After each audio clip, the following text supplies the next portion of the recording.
This is PETE Gillies. I'm the former chief pilot of Western Helicopters based at Rialto, California, and I'm here to share with you what I've called for years the best kept secret in the helicopter business. All of us, myself, of course, being a perfect example, all of us have been through a flight training program of some kind, whether it be civilian or military, whatever. We've learned how to do the maneuvers required for the flight tests and the actual use of the helicopter. And if you've been through the training that almost all of us have been through, this includes how to fly the helicopter when you lose power to the rotor system. You've been trained so that when power is lost to the rotor RPM starts dropping, the aircraft yaws accordingly. You've been trained to immediately lower the collective all the way down, and then simultaneously with the cyclic establish an airspeed within certain brackets, depending on your instructor and your check pilot. They want to see 40 knots, 50, 60, whatever, during the glide to your landing area. And of course, your landing area in the training mode is always going to be at an airport or an equivalent smooth, hard surface. And the training that we receive and give today emphasizes that there will not be any contact with the ground at the end of the autorotation. You will make a very smooth power recovery to a hover, and you will not touch the ground. You will not do a quick stop. You'll just bring it to a smooth, very smooth, and smoothness is something that many check pilots want to see. They want to see smoothness, not jerking, yanking on the control. A nice smooth recovery to a hover or to a walking hover.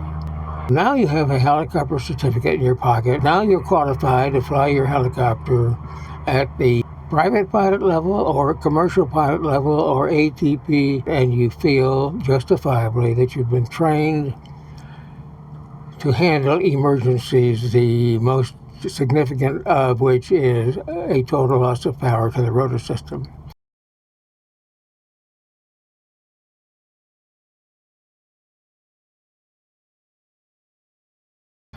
I want you to recalibrate your thoughts on this and do something before or simultaneously with lowering the collective. You think, well, the collective, I've always got my hand on the collective, always.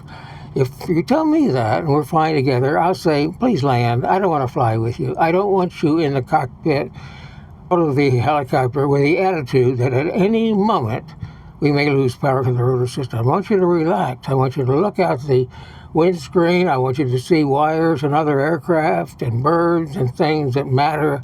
I do not want you thinking as we fly along that the engine is going to quit at any moment. And in actual practice, as we go out on various jobs, including air taxi, but all the jobs I've done in sling work, mountain work for years and years and years, I never expect an engine failure. I'm prepared for it very simply. If it happens, I'll apply a cyclic, collective down simultaneously or immediately thereafter. Take any airspeed I want to land at a place that I'm going to pick. As soon as I can open my eyes and look out the front of the or the side of the aircraft, I'm going to pick a place to land. If I don't see one, I'm going to make a radical tight turn and look behind me. If I have to move sideways or backwards, as long as the rotor is in the green, as long as I applied aft cyclic before the rotor RPM dropped somewhere below low green, as long as I get that airflow reversed through the rotor system, the rotor is happy. It doesn't care about airspeed. Airspeed means nothing to the rotor system.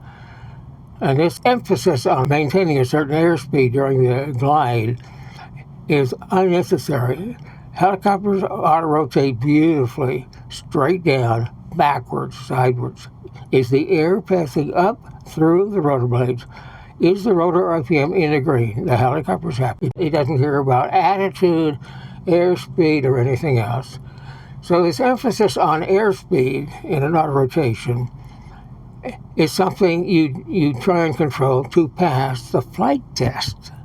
And unfortunately, that's the same technique you're going to use in real world flying. If something happens and you lose power to the rotor, you're going to go back to what you've been trained to do. And that is a problem.